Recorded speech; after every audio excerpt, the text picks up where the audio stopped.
Pemirsa, Presiden Prabowo Subianto bersama 20 kepala negara lainnya jadi saksi sejarah penandatanganan gencatan senjata Hamas Israel pada KTT Perdamaian Gaza yang diselenggarakan di Sharm el-Sheikh, Mesir.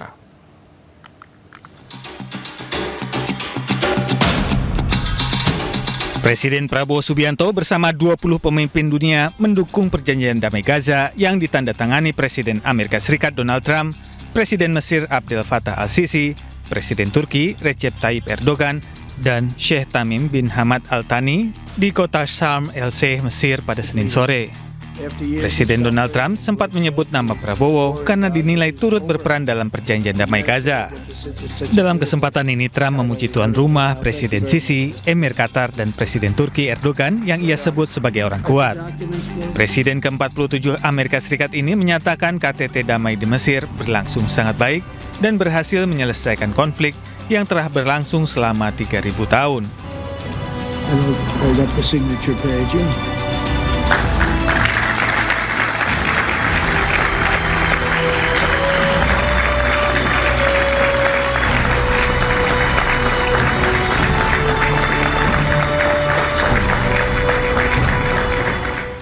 $3,000 years to get to this point. Can you believe it? And it's going to hold up too. It's going to hold up. Sebelum tiba di Mesir, Presiden Amerika Serikat Donald Trump terlebih dahulu mengunjungi Knesset, parlemen Israel. Di sini, Trump bertemu dengan Perdana Menteri Israel Benjamin Netanyahu dan keluarga para sandera. Dalam kesempatan ini, Trump menegaskan bahwa perang di Gaza telah resmi berakhir.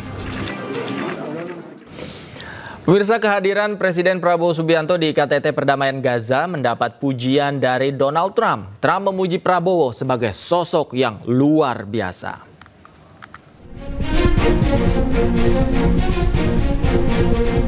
Presiden Prabowo Subianto menghadiri KTT Perdamaian Gaza di Sharm el-Sheikh, Mesir. KTT ini menghasilkan kesepakatan perjanjian perdamaian untuk masa depan Gaza, Palestina. Di forum ini juga Presiden Prabowo Subianto dipuji oleh Presiden Amerika Serikat Donald Trump. Trump memuji Prabowo sebagai sosok yang luar biasa. Pujian ini disampaikan Trump di hadapan para kepala negara dan delegasi internasional dan mendapat tepuk tangan dari pemimpin dunia yang hadir. Also with us is President Prabowo, a very incredible man of Indonesia.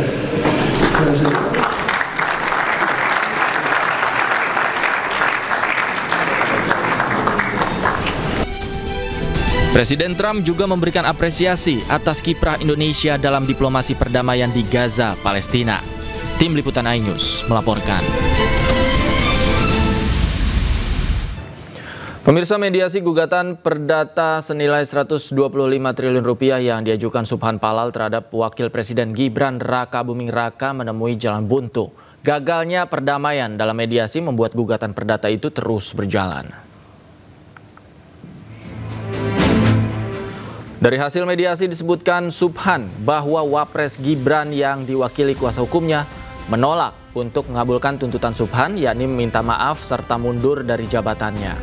Karena tidak adanya kesepakatan dalam mediasi, maka perkara tersebut akan lanjut ke tahap pembuktian. Meski demikian, Subhan menambahkan bahwa kesepakatan damai para pihak bisa tetap tercapai sebelum hakim membacakan putusan.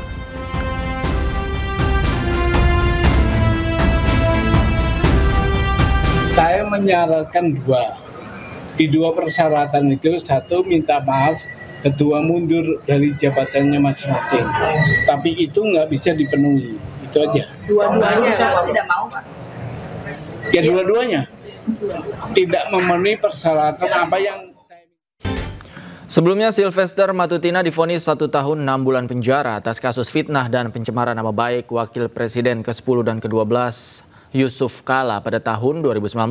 Meski demikian, Sylvester Matutina tidak juga dieksekusi oleh kejaksaan.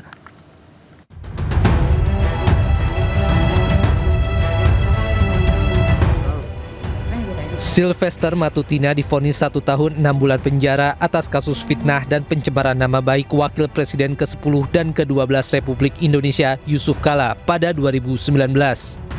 Kendati demikian, hingga kini Ketua Umum Solidaritas Merah Putih itu tidak juga dieksekusi kejaksaan.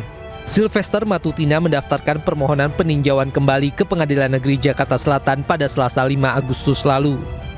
Sementara sidang peninjauan kembali Sylvester Matutina yang sedianya digelar di Pengadilan Negeri Jakarta Selatan 20 Agustus 2025 ditunda karena Sylvester beralasan sakit sehingga tidak dapat menghadiri sidang. Menurut majelis hakim yang diketuai Iketut Darpawan, pihaknya telah menerima surat keterangan dari Rumah Sakit Puri Cinere terkait kondisi Sylvester. Dalam surat disebutkan Sylvester harus beristirahat selama 5 hari. Pengaju atau pemohon PK harus hadir di persidangan.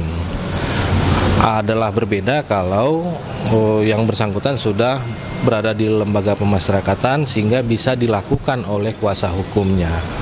Jadi kalau dalam hal ini pemohon harus hadir sendiri di persidangan. Selain itu, Kejaksaan Agung menyebut peninjauan kembali tidak akan mengganggu proses eksekusi yang akan dilakukan Kejaksaan Negeri Jakarta Selatan terhadap Sylvester. Dari Jakarta, Tim Liputan iNews melaporkan. Kejaksaan Agung merespon pernyataan kuasa hukum relawan Jokowi Sylvester Matutina yang menyebut kliennya berada di Jakarta. Kejagung pun meminta kuasa hukum untuk membantu menghadirkan Sylvester di Kejaksaan Negeri Jakarta Selatan.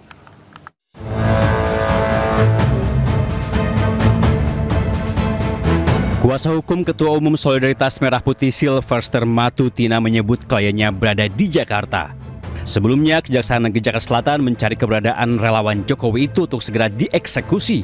Bahkan masa berdemo menuntut Sylvester segera ditangkap. Namun, kuasa hukum Sylvester mengklaim kasus Sylvester sudah kedaluarsa sehingga tidak dapat dieksekusi. Bahkan pihaknya berencana mengajukan peninjauan kembali untuk kedua kalinya. Pak Sylvester yang intinya ada di Jakarta. Itu dulu saya jelaskan ya. Intinya ada di Jakarta terkait dengan eksekusi yang akan dilaksanakan oleh Kejaksaan. Sebenarnya aliansi dari Aruki itu telah menggugat Kejaksaan Negeri Jakarta Selatan di Pengadilan Jakarta Selatan dan jelas gugatannya ditolak. Artinya apa? Eksekusi tidak perlu dilaksanakan lagi. Itu yang perlu saya sampaikan. Terkait dengan referensi hukum yang bisa saya sampaikan terhadap perkara Sylvester Matutina, bahwa jelas pasal yang menjerat Pak Sylvester telah kadaluarsa, menjalankan putusan terkait dengan undang-undang hukum pidana yaitu pasal 8485 bahwa peristiwa tersebut telah kadaluarsa dan tidak patut untuk dieksekusi lagi. Merespon hal ini, Kejaksaan Agung pun meminta kuasa hukum Sylvester membantu menghadirkan kliennya di Kejaksaan Negeri Jakarta Selatan. Kami sangat berharap itikat baik dan kooperatifnya dari penasihat hukum dan juga saudara Sylvester untuk hadir di Kejaksaan Negeri Jakarta Selatan untuk dilaksanakan eksekusi karena yang bersangkutan perkaranya sudah inkrah dan sudah mempunyai bukti yang tetap, dan terkait adanya keinginan melakukan upaya hukum PK silakan, itu hak daripada terpidana. Namun pada prinsipnya bahwa upaya hukum PK tidak menunda eksekusi. Anang menyebut hingga saat ini Kejaksaan Negeri Jakarta Selatan tetap melakukan upaya pencarian dan eksekusi terhadap Sylvester. Kejaksaan juga akan melakukan langkah-langkah yang tegas, terukur dan sesuai ketentuan hukum yang berlaku. Permasalahan bangsa ini adalah ambisi politik Yusuf Kala. Mari kita... Sebelumnya, Sylvester Matutina telah divonis bersalah atas kasus pencemaran nama baik terhadap mantan Wakil Presiden Yusuf Kala pada tahun 2018. Hal ini terkait tudingan Sylvester yang menilai JK menggunakan isu SARA untuk memenangkan pasangan Anies Sandi di Pilkada DKI 2017. Namun hingga kini, pihak Kejaksaan belum mengeksekusi Sylvester. Tim Liputan iNews melaporkan.